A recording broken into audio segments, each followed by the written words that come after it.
In World War II, the U.S. Navy made effective use of two powerful weapons which had not theretofore been employed to any extent. One was the carrier, a mobile airstrip from which planes were launched within easy range of enemy targets in the far corners of the Pacific.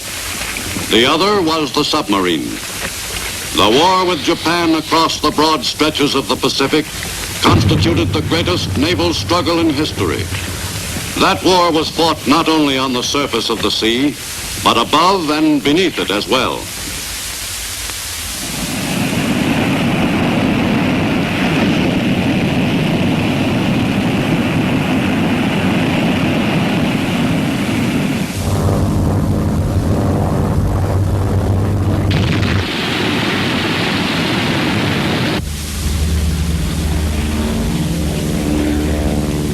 Advanced techniques for waging war called for improved facilities for treating the men injured in this new kind of warfare. The employment of the machines of modern war necessitated not only a drastic change in the strategy of warfare, but required streamlined methods for saving the lives of the fighting men who fell victim to this high-speed 20th century type of battle. In a large percentage of cases, the saving of these lives depended directly on quick treatment of the wounds. In the U.S. Navy, ships waging war against the enemy anywhere in the Pacific had to be prepared to deal efficiently with the most difficult cases. The maintenance of these shipboard hospitals in constant readiness for any emergency was one small function of the Navy's complex supply system. During World War II in the Pacific, the U.S. Navy was confronted with a supply problem unprecedented in history. To provide desperately needed materiel to its ships at sea and to bases all over the broad Pacific, the Navy went into the exporting business on a large scale. At U.S. ports, the equipment and supplies bound for American fighting men in the Pacific Asiatic theater were prepared for shipment. It was no wonder there was a shortage of code names with so many islands in the Pacific to label. A most vital consideration in fighting a war across the Pacific was, of course, the maintenance of U.S. fleets in top condition, equipped with every facility necessary to the conduct of a successful amphibious drive westward to Japan. In World War II, the U.S. Navy grew to proportions never dreamed of by even the most optimistic old-line admiral. But the Navy was concerned not only with war at sea. Its supply service stored and transported the machines of war needed in the countless land campaigns against the enemy in the Pacific.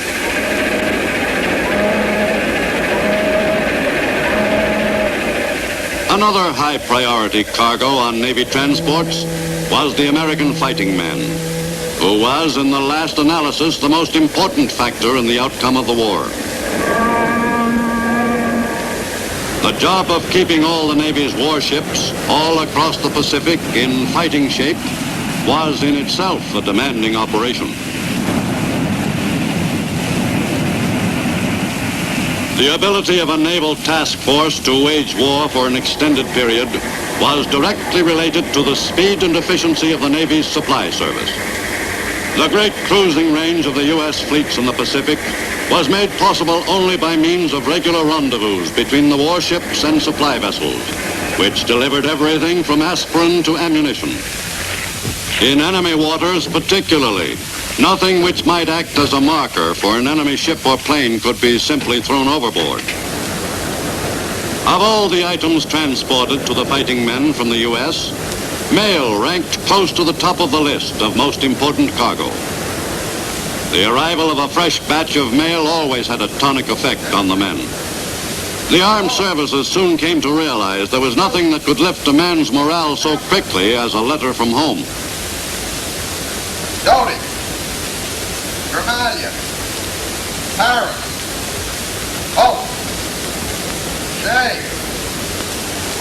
But even the Navy's fleet post office couldn't come through 100% every time. Sometimes, luckily not very often, a valuable shipment of supplies would fail to reach its destination, due either to accident or enemy action.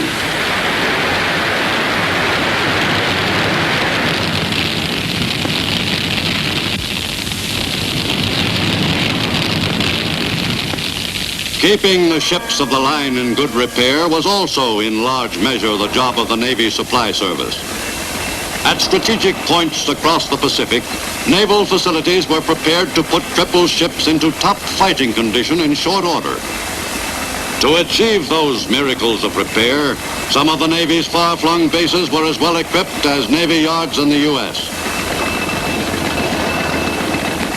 One of the most demanding assignments on the Navy Supply System's crowded schedule was the transporting of the materiel needed for the launching of large-scale invasions against the enemy. But the movement of vehicles, weapons, and supplies to bases in the far Pacific was only part of the job. Each invasion, large and small, would involve still another trip across water to the ultimate objective.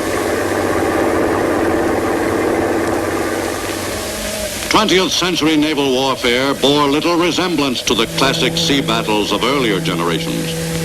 During World War II, the submarine was used to good advantage by the U.S. Navy, and especially so in the Pacific.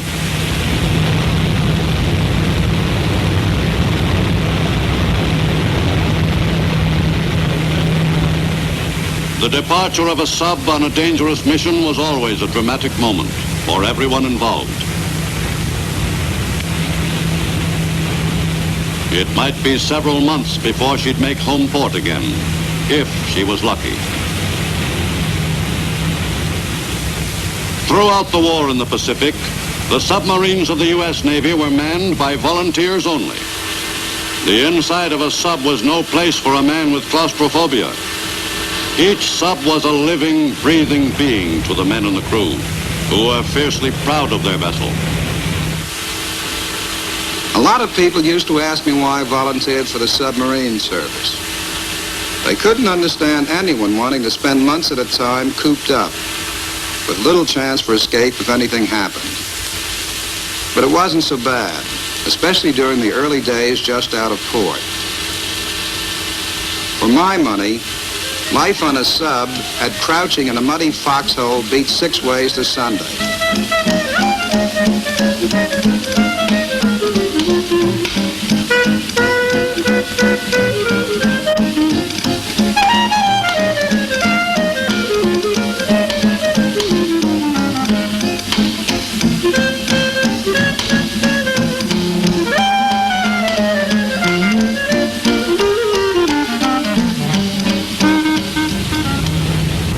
After a while, there was some point in taking a look around every now and then. You never knew when you might come across something interesting.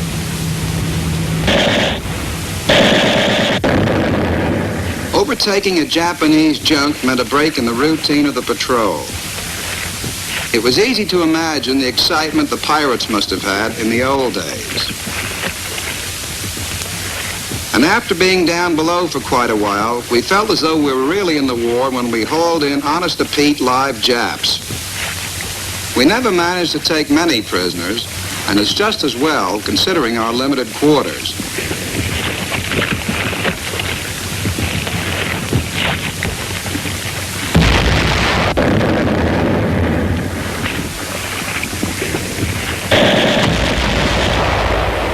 Our prize was quickly disposed of. Any prisoners we took were always given a good going over. Every once in a while, we actually got some tips on what the enemy was up to. It wasn't hard to tell when we moved into enemy waters. There was a change in the atmosphere. The lookouts kept a sharper watch.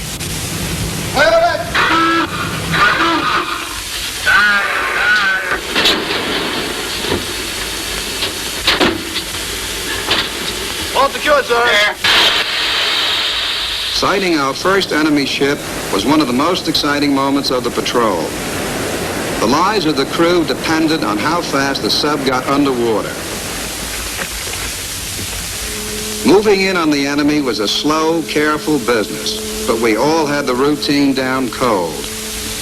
The ideal position was about 1,000 yards from the target, if it was possible to get that close without being detected.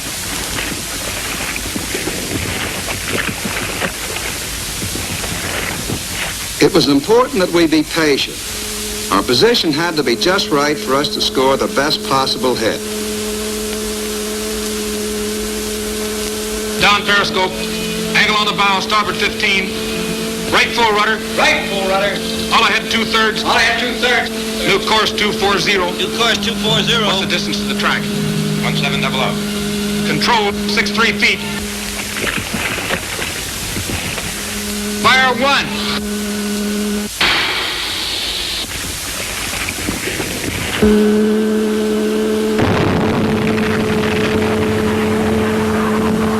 Fire 2.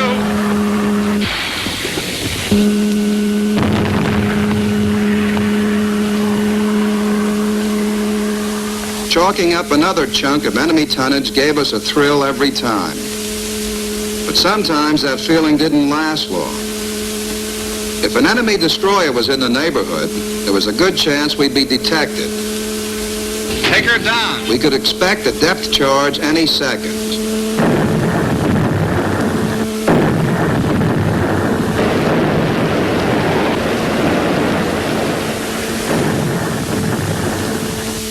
We could be sure there'd be more ash cans dropped on us if we didn't shake him right away. Needless to say, we didn't waste any time doing just that. On most patrols, we stayed in enemy waters for several weeks before heading back to our base. Sometimes weeks went by without meeting a thing, but every minute we were out, we had to be ready to act quick the second we spotted the enemy. For American sub-crews, several months in enemy waters was the longest stretch without a break. Like the Navy's planes and ships, the boats proudly displayed their record against the enemy. During World War II in the Pacific, submarines were sometimes used to transport Army or Marine raiders on quick strikes against enemy-held islands. Whatever the assignment, the submariners could be counted on to do the job well.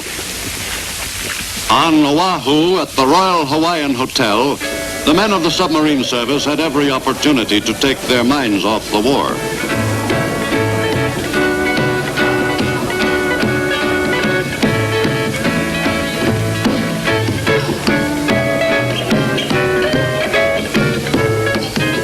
The Navy had taken over the hotel, and submariners had #1 priority. The men of the silent service could have almost anything their heart desired. Usually, a submariner's leave at the Royal Hawaiian was for 2 carefree weeks. At Waikiki Beach, the war seemed 1,000,000 miles away. On their leave, the submariners had a chance to navigate above the surface of the water for a change. Free of their cramped quarters for a few weeks, some of the men welcomed the chance to get the kinks out of their legs.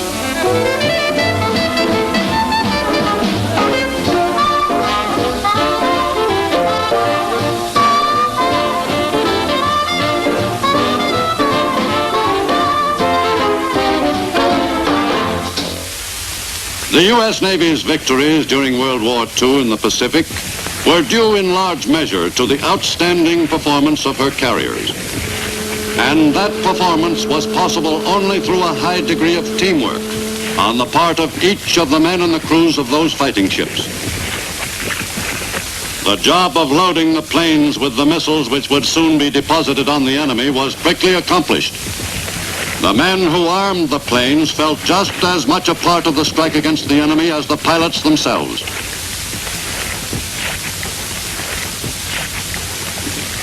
Of the carrier's complement, the pilots were, in one sense, the most important members of the team.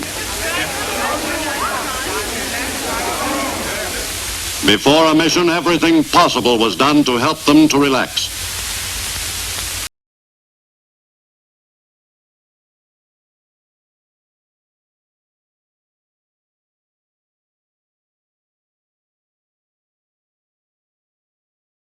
In the ready room, the airmen were briefed for the last time. Any new bits of intelligence about enemy activities on the target island were included.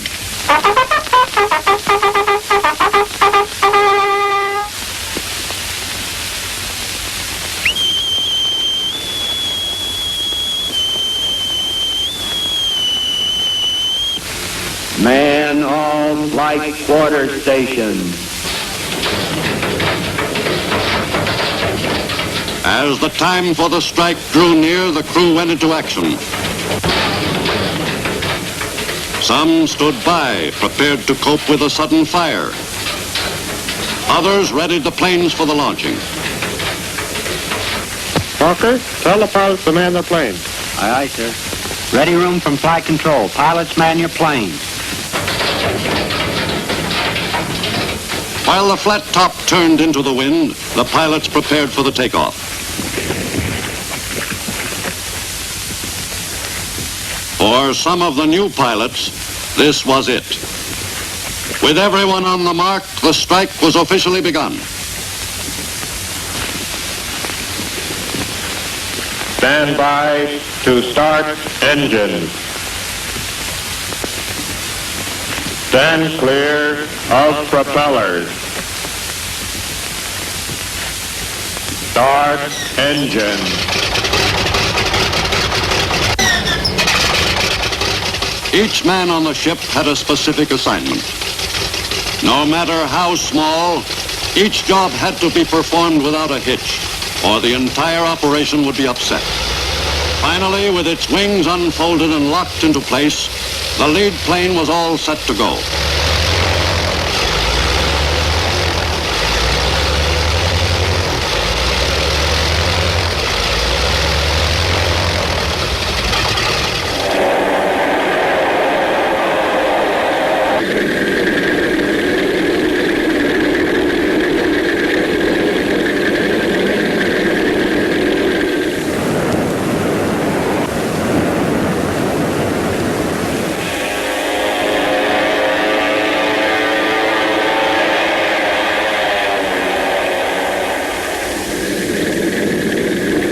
Sometimes, when there wasn't much wind, the planes could not be launched in the usual way.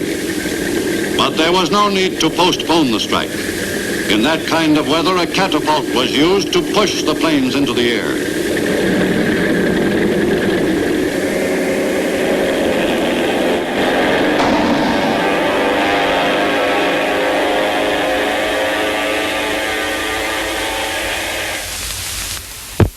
Throughout World War II, U.S. carrier-based planes kept up a steady attack against the enemy in the Pacific. Carrier pilots flew tens of thousands of sorties against enemy shipping, aircraft, and land bases. In a great percentage of cases, the enemy targets could be reached only by carrier-based planes. Returning from a strike, the airmen flew the most direct course back to that welcome speck on the sea. Taking the planes back aboard was an even more exacting operation than the launching.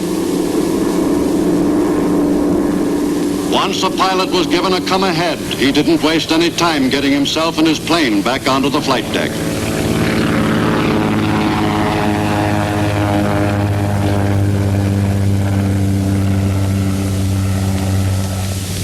The landing signal officer guided him in. Once again, every part of the operation had to be accomplished with great speed. While the flat top was taking her planes aboard, she was vulnerable to enemy attack since she could not maneuver. The planes had to be landed in the shortest possible space of time.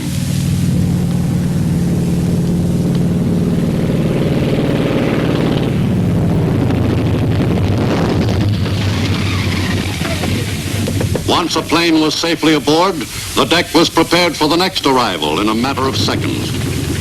The returning aircraft were quickly moved to their assigned positions on the flight deck. On a carrier in action, deck space was at a premium. Every available square foot was utilized. Sometimes the landing signal officer had a real cause for worry.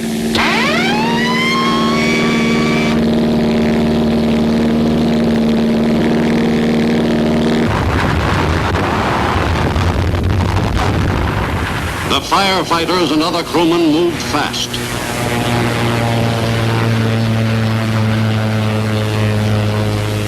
An accident really upset the landing pattern, especially when there was more than one plane in distress.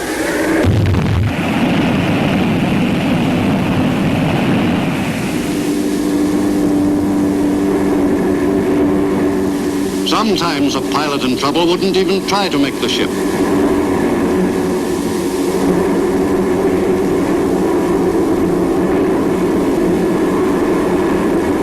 Blue 35. Oil pressure 0.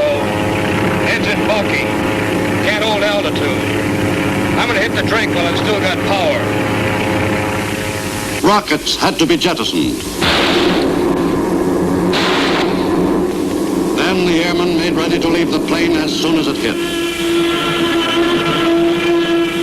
This would have to be the most skillful landing of his career.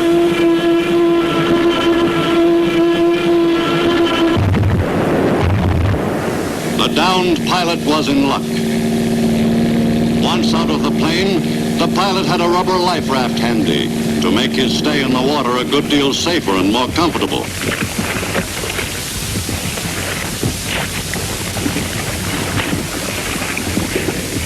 During World War II in the Pacific Theater, hundreds of carrier pilots were able to cheat death, thanks to the equipment which the Navy had provided for such situations. If necessary, the pilot could exist for an extended period on the raft, inasmuch as he was well supplied with food and water, as well as preparations for combating the elements. But for a pilot who had been spotted by a fellow American airman, the stay in the raft would not be a long one. The Air Sea Rescue Service could be counted on to function quickly. In a very short time, a Navy patrol plane would arrive, and the downed pilot's troubles were just about over. In some cases, depending of course on the location, a pilot who was forced to ditch his plane was picked up within an hour, and none the worse for the experience.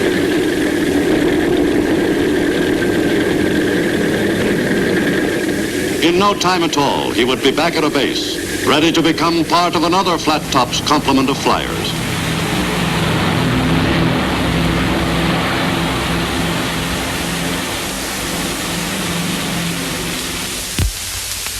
In late 1943 and early 44, the Japanese wall of defense in the Pacific was punctured by fast U.S. carrier fleets. To the north, Marcus Island was hit hard. A heavy raid was made on the Marianas. Another carrier task force hit Truk with devastating results. Toward the end of 1944, Formosa became a prime target for U.S. Navy carrier forces. For several months in late 1944 and early 1945, Navy carriers spanned the Pacific, almost to the Asian mainland, to get in position for the attacks. Marine pilots supplemented regular Navy carrier airmen in the strikes against the enemy's important island stronghold off the China coast. 120 miles from the target, the planes were ready for the attack.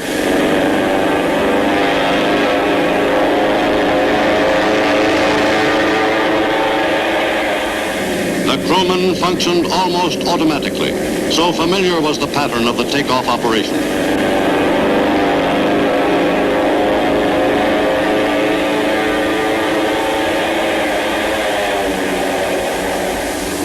The carrier strikes on important enemy islands helped materially to shorten the span of time involved in bringing the war to the enemy's doorstep.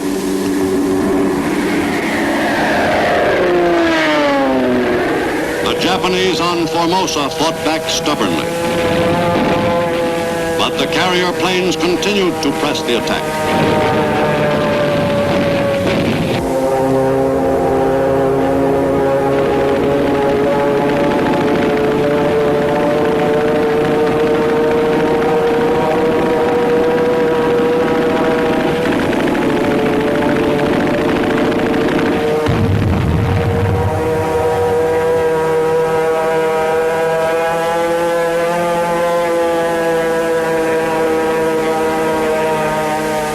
It is impossible to assess exactly the amount of damage done to the enemy by carrier-based aircraft during World War II. But it has been proved beyond any doubt that the flat top was one of the Navy's most potent weapons in the Pacific. Early in 1944, the Marshall Islands were the principal objective for U.S. amphibious forces in the Central Pacific. On January 31st, they invaded Kwajalein. Go forward, men of courage in the freedom fight. Let every tyrant feel your might. For freedom and justice, forward, sirs, relentlessly high.